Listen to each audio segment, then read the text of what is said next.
When you scroll your feed or search online, you're seeing a mix of solid facts, half-truths, and sometimes complete nonsense. In the next couple of minutes, I want to show you a simple way to filter that information so you can spot what's reliable and what's just noise. Think for a second about the last thing you believed online that later turned out to be wrong. Maybe it was a headline, a miracle product, or a dramatic story that got shared a lot. That feeling of, oh, that wasn't true, is exactly why filtering matters in the first place. A helpful way to picture this is like listening to a radio. The signal is the useful truth you actually want, and the noise is everything that distorts it. Errors, hype, and bias buzzing in the background. Our aim isn't just to consume more information, it's to ignore smarter, so that most of the noise never even gets our attention in the first place. So how do you do that in practice? Anytime you see a post, a video, or an article, you can quickly run 5 questions in your mind. First, you ask, how old is this? For some topics like health, news, or technology, information goes out of date fast, so something from years ago may no longer be reliable. Second, you ask, is this actually relevant to what I'm trying to figure out? It might be interesting, but if it doesn't help you answer your real question or make a real decision, then it's just more noise in your brain. Third, you look at who is behind it.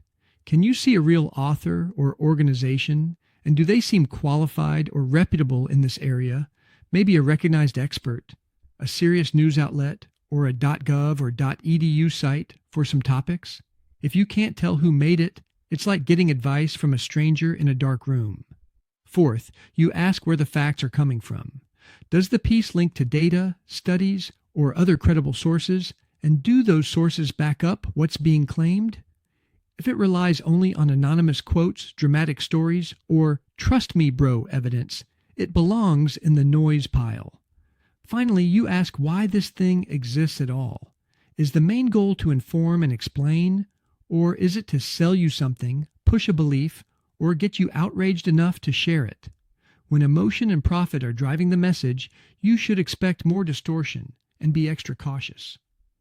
These 5 questions are based on a simple checklist librarians use all over the world called the CRAAP Test: currency, relevance, authority, accuracy, and purpose. The habit is powerful because once you've run through these checks a few times, they start to become automatic. Let's try it quickly with a typical online claim. Miracle drink melts fat in 3 days. The date might be recent, so the timing looks fine. It seems relevant if you care about weight loss. But then you look at who is saying it. Is it a scientist, a credible health organization, or just a supplement company in an ad? You look for accuracy. Are there real studies or just flashy before and after photos? And you look at the purpose. This is clearly trying to sell you a product, not just inform you, so you'd treat it as mostly noise. In a world overflowing with information, you don't have to read everything. You just have to be choosy about what you trust.